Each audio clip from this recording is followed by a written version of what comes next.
Bring Back Our Girls has become a global phenomenon as the international community joins the Solidarity March to demand the safe return of over 200 girls abducted from Government Girls College in Chibok, Borno State by members of the Boko Haram sect. I spoke to civil rights activists on what government should do to secure the release of the girls.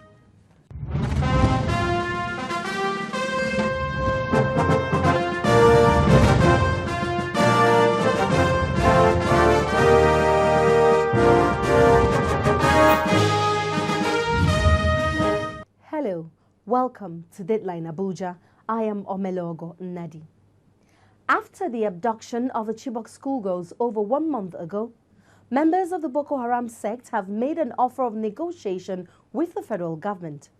While we await the federal government to make a categorical statement on what will be done about the offer, I have a guest who spoke about that offer, the insurgents and the proposed extension of the state of emergency in the affected northern states. But before we get to that, let's take a listen to some women who have taken to the streets of Abuja to demand the safe return of the Chibok schoolgirls.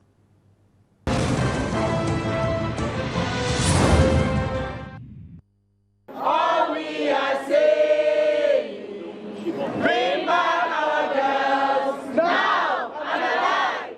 Nigerians asking the government to rescue students of government secondary school Chibok abducted 29 days ago.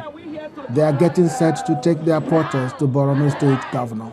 All we are saying, bring back our girls now and alive. After a march through the streets of Asokoro, they finally got to the Borno State Governor's Lodge. They told the governor the purpose of the visit. We in the Abuja family of this global campaign kindly seek the opportunity of a meeting with you. The objectives of the meeting will be to enable us to have as much information as possible on your role as the governor of the state regarding the safety of the school from which the girls were abducted. To understand what you have done so far in collaboration with the federal government to secure the release of the girls and your assessment of the counter-insurgency efforts. We thank you and look forward to an enriching engagement. The meeting was also interactive, as members of the Bring Back Our Girls group sought explanations on some issues. Governor Kashim Shettima assured them of his efforts to rescue the girls.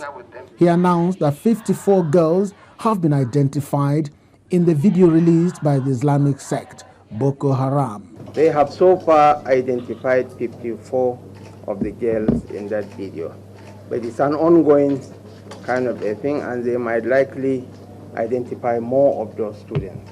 It's an exercise that is currently going on in the government house in Maiduguri.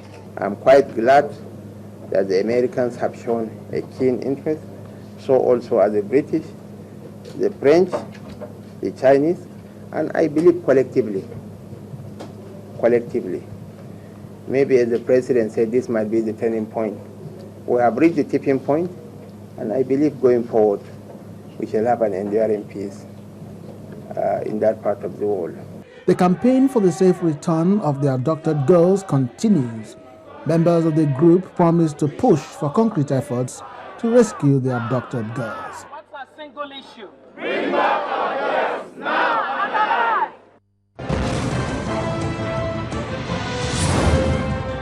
Joining me now is Mr. Shehu Sani.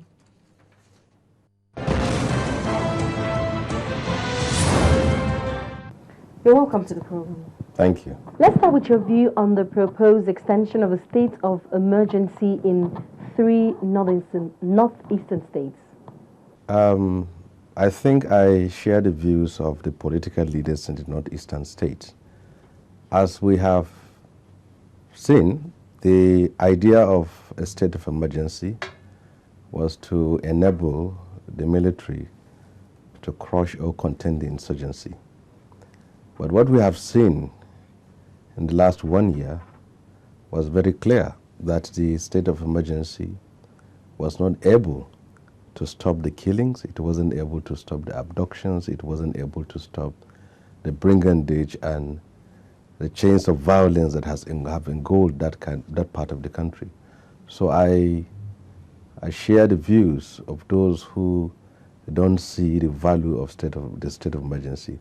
What we knew very well that has come out of the state of emergency is that the security forces on the ground can act with impunity. And what we have seen over the last 1 year was a policy of collective punishment, policy of indiscriminate arrest and prolonged detention of persons, policy of and strategy of gross right violations in the name of state of emergency.